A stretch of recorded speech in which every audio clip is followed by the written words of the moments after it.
Hello, how are you my dear students? Welcome to Samveda classes. I hope you are all waiting for the math class of class 7. We are in the third session of the third chapter, data handling in class 7. In the previous class, we had studied about the measures of central tendency, mean, median, mode and range. Today, we are studying about the graphical representation of data along with probability and chances. My dear students, you are all familiar with this adage, a picture is worth 1,000 words. I am sure you are all watching the picture and it speaks. There is another saying, children, a picture is worth 1,000 words. A graph is worth 1,000 pictures. I am sure you are all understanding how important graph is. In this particular picture, graph on televisions during cricket match is not unfamiliar to you. Not only you, every layman who likes cricket has come across these graphs on television. On the left side, you can see runs scored per over by a team, and on the right side, you can see the graph showing career of a cricketer, Cheteshwar Pujara of India. Why only sports? Even the graphs on newspapers as well as news are very familiar to you. You can see the vaccinations drive that is going on, people who have got vaccinated in the first dose and yet to be vaccinated in the second, weather forecasting and the effects of stocks and shares due to the pandemic that has hit, and also during elections we can see many graphs. But what is bar graph? A bar graph is a representation of numerical data in pictorial form of rectangles or bars having uniform width and varying heights. Bar graphs, also known as bar charts or column graphs, use vertical or horizontal bars to represent the data. My dear children, can you tell me the advantages of bar graph? Let us see a few advantages listed here. When rectangles are arranged next to one another, it becomes convenient for the observer to compare different bars or values at a glance. A bar graph can make it much easier to notice changes that are not obvious when viewing the raw data or tabular data. The graph summarizes the large set of data in a simple visual form. It displays each category of data in frequency distribution.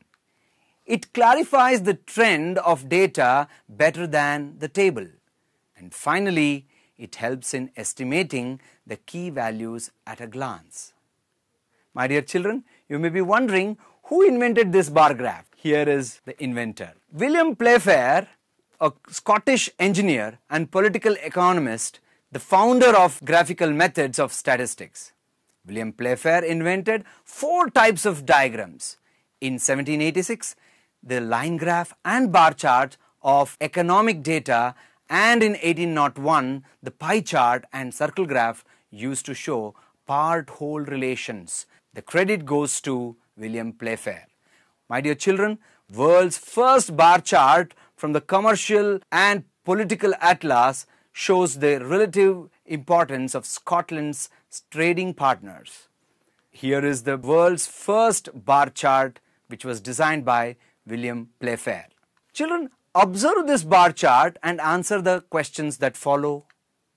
Here is a bar chart of birthday of some students in a class by month.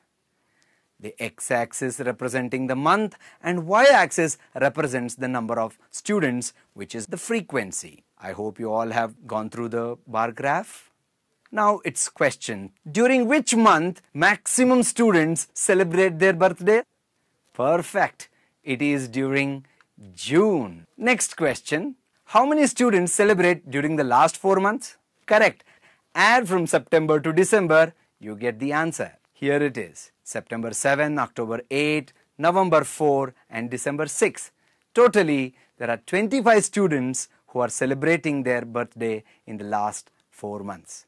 And final question for you. How many students are there in all? Correct, you need to add all of them. And here is the answer for you. It is 65 students celebrate their birthday in all. Now, children, it's practical activity time. We will plot bar graph for a given set of data practically. I'm sure you all have your graph sheets and all other stationeries required. If not, go get it very fast. Before doing that, we need to know the steps to draw bar graphs. Let us go through that first. First step, decide on the title for your graph. Example that we had seen the previous graph as birthday of students by month. Step 2, take a graph paper and draw a horizontal line OX and vertical line OY. The horizontal line is called x-axis and the vertical line is called y-axis. Step 3, along the x-axis, that is horizontal axis, mark the points at equal intervals. Write the names of the data whose values are to be plotted below the x-axis. The model is shown on the right side for you children. Step 4, choose a suitable scale for values on the vertical line, that is y-axis. Calculate the range of data to decide that. On the vertical line, determine the height of the bar for the numerical data to be plotted. I'm sure you can see that on the right side too. Children, choose the scale wisely. Consider the highest and the lowest numerical value to decide the scale. Step 5, draw the bar to show the total for each item. Ensure equal space between the rectangles drawn. Now, it's time for us to draw. I'll be demonstrating it to you and you will follow me simultaneously. Okay? My dear children, the following data gives the production of food grains expressed in 1000 tons for some years in Karnataka.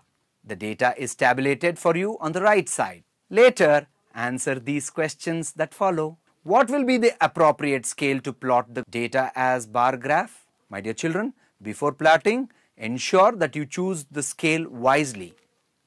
Represent the given data as a bar graph, which we will be going to do it now. How do you think the quantity of production of food grains changed over years?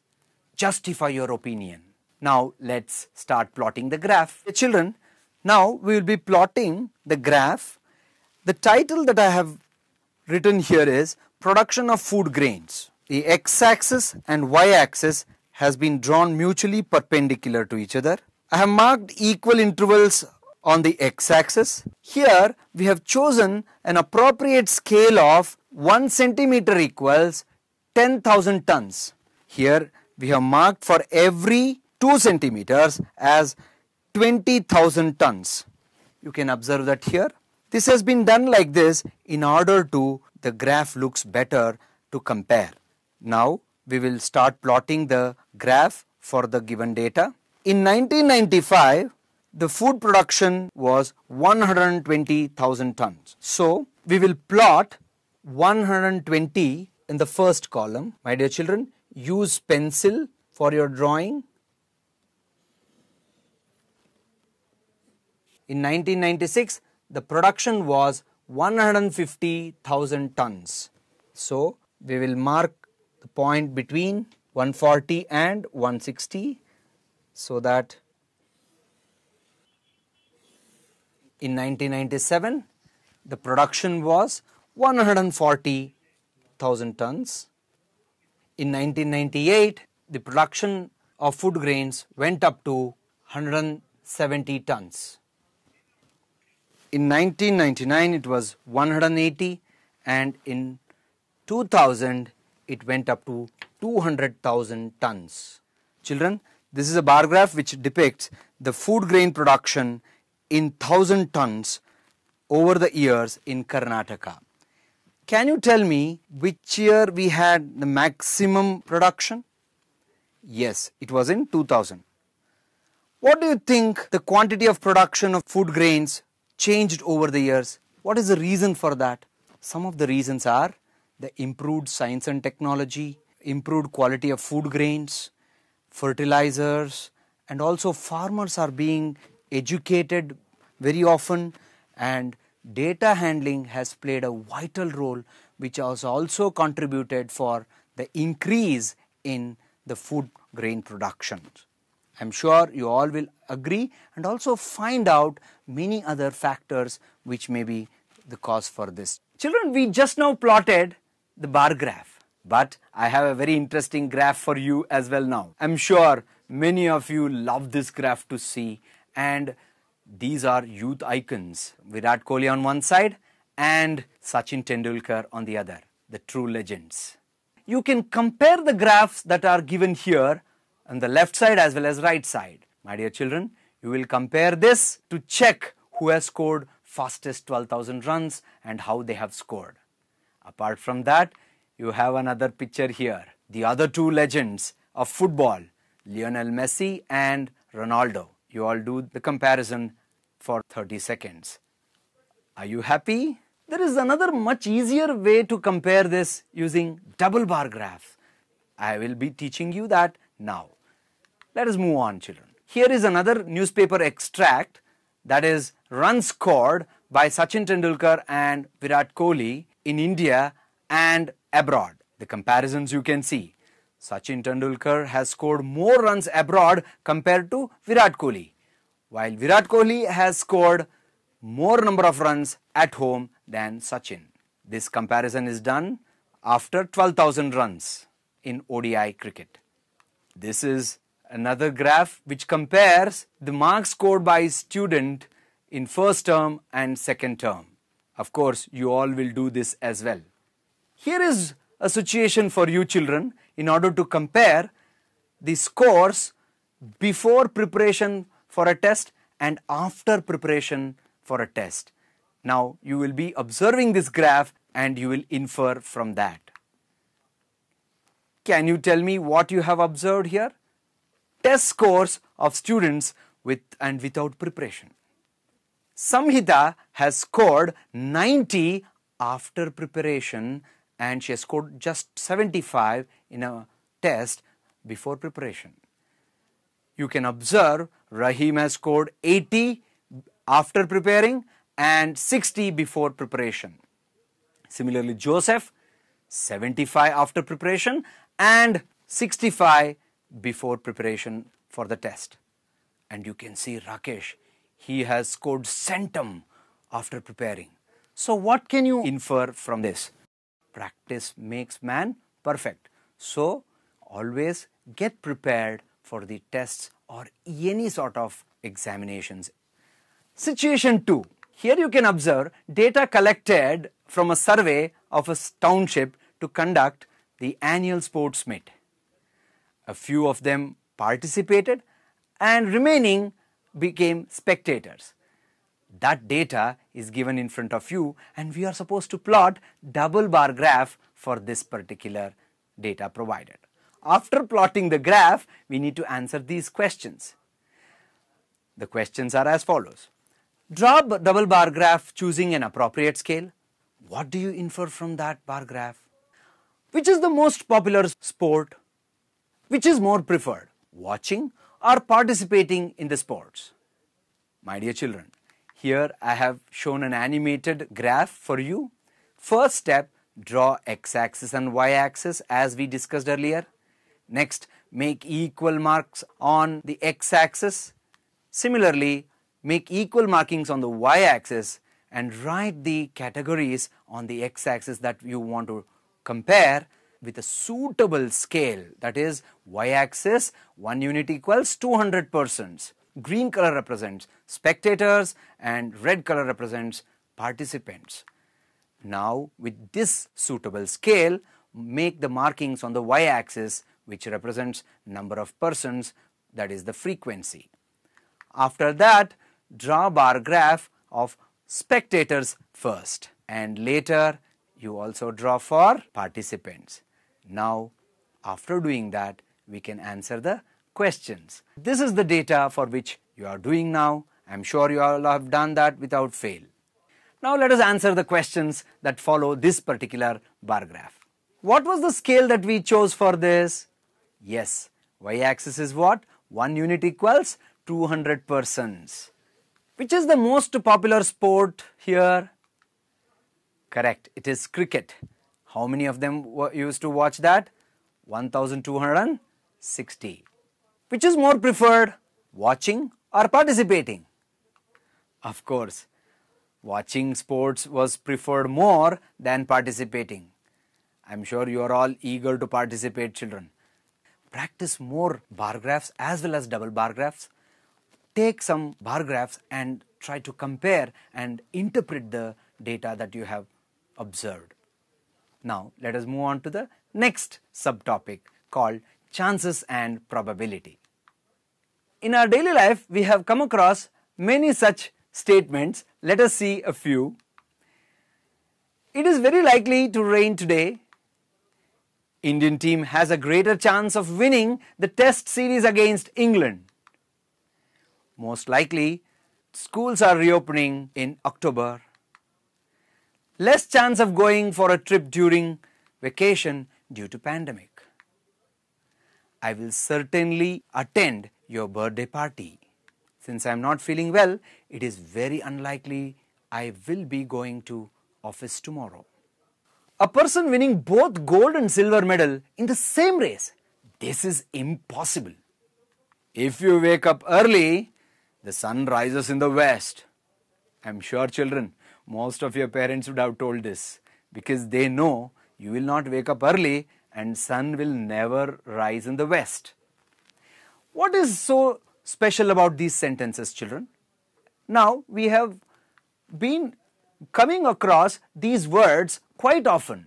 The words certain, likely, doubt, even chance, unlikely, impossible, used in the statements above, involve an element of uncertainty or certainty. What are these trying to do? They try to convey the chances or probability of occurrence of the events that we discussed above. What did you observe? Some of them were definite to happen. I will certainly attend your party. And some of them which are definitely not happening. Which are those? If you wake up early, the sun rises in the west. It is impossible, right?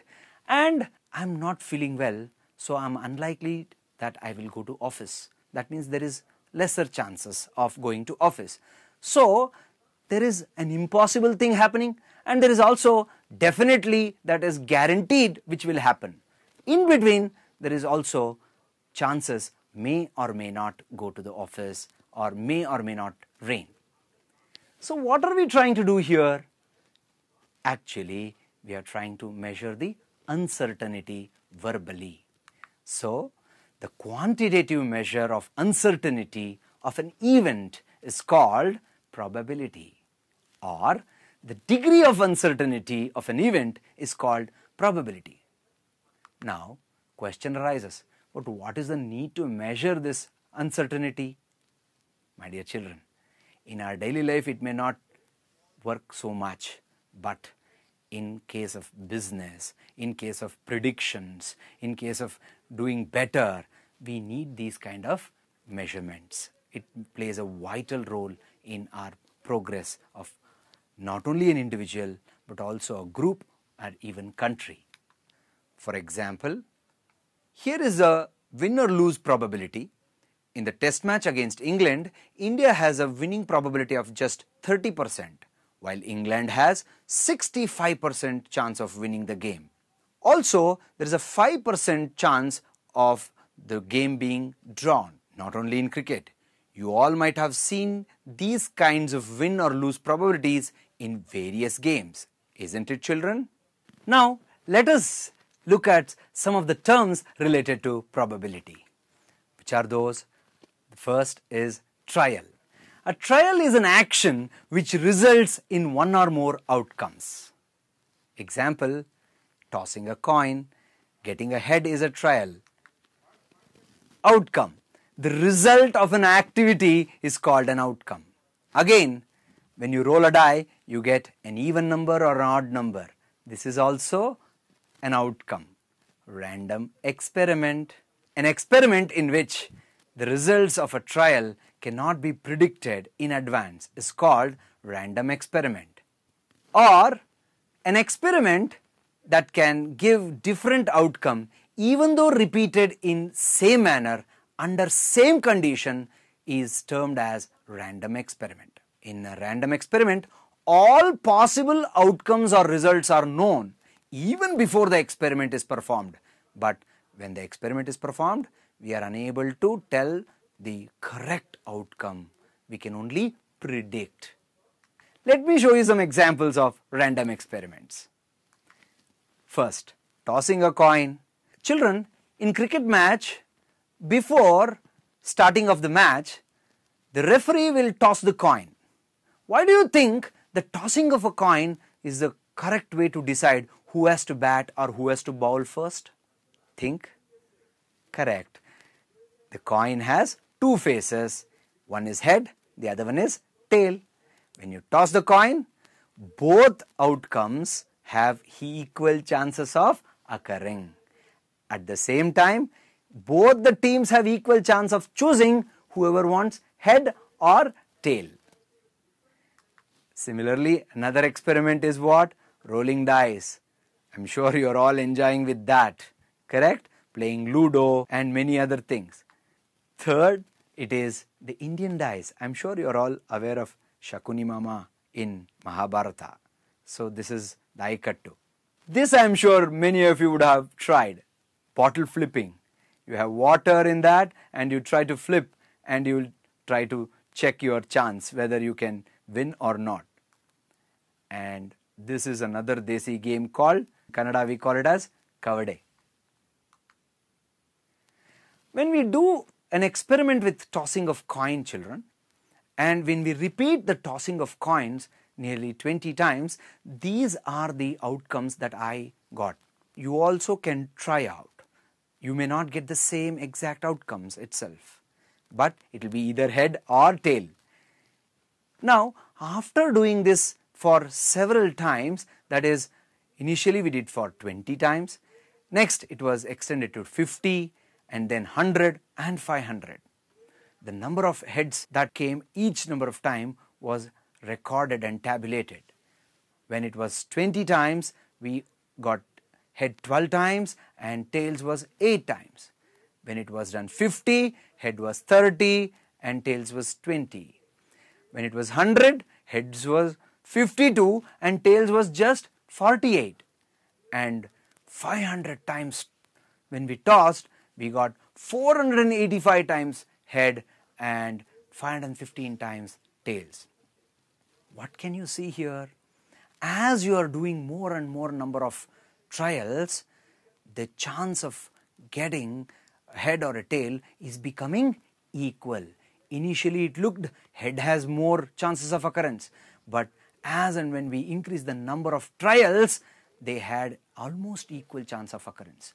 For that, not just I, the one who actually introduced probability to the world, they have done a lot of experiments, and this kind of experiments are called experimental probability or empirical probability. In 18th century, a French naturalist, Comte de Buffon, tossed coins 4040 times and got heads about 2048 times. The experiment probability of getting a head in this case was 0.507. That is nearly 50%. Carrick from Britain recorded 5067 heads in 10,000 tosses of a coin. The experimental probability that he got was 0.067, which is much nearer to 0.5 compared to the previous case. A statistician, Carl Pearson, did this for 24,000 times and he got 12,012 times heads and remaining tails. That is 0.5005, which is almost equal to 50%, that is half. Therefore, what we can conclude, the probability of getting a head or a tail is 1/2. That is, head and tail are equally likely outcome, which means head has equal chance of occurrence as the tail, or vice versa. If you roll a die, I'm sure you all know, you can either get 1, 2, 3, up to 6. Any of these are possible. Now, the question that arises is, what is the probability of getting the number 4? Think. Yes, it is correct. It is 1/6. And if anyone asks, what is the probability of getting the number 6? It is not 6 by 6. It is also 1 by 6. That's because occurrence of each number on the dice are equally likely. Hence, the probability of each number is 1 by 6 itself. Let us now consider a problem on not equally likely outcome. All of you like gems, right? Here is a problem for you. A gems chocolate box contains 15 pink, 5 blue and 6 yellow chocolates. One chocolate is drawn at random. What is the probability of getting a pink chocolate? The probability of getting a pink chocolate is 15 divided by 15 plus 5 plus 6.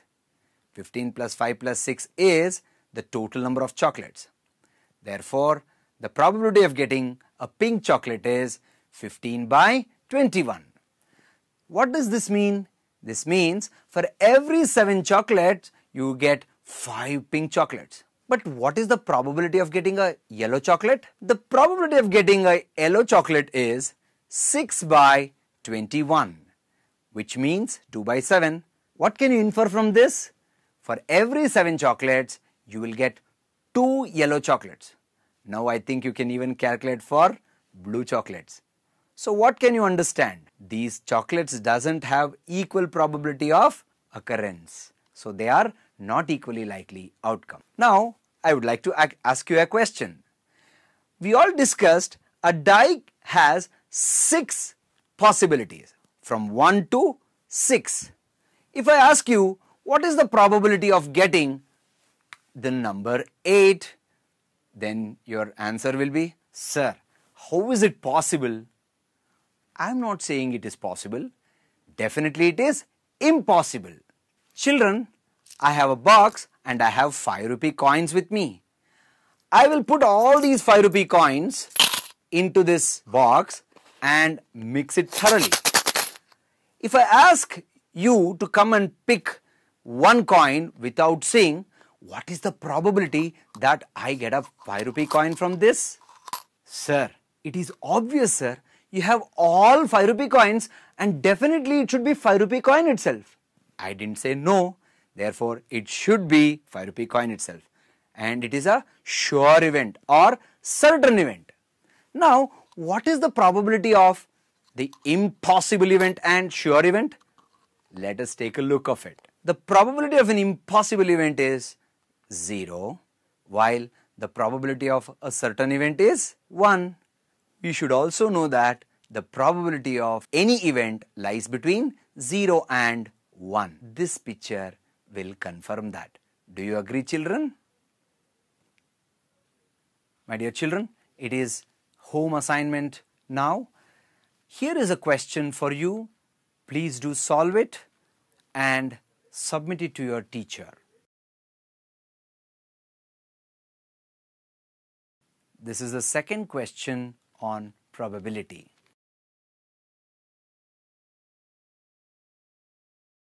Namaste, I am Pramod Keshamurthy from Sindhi High School, Hebal. Till we meet again, thank you.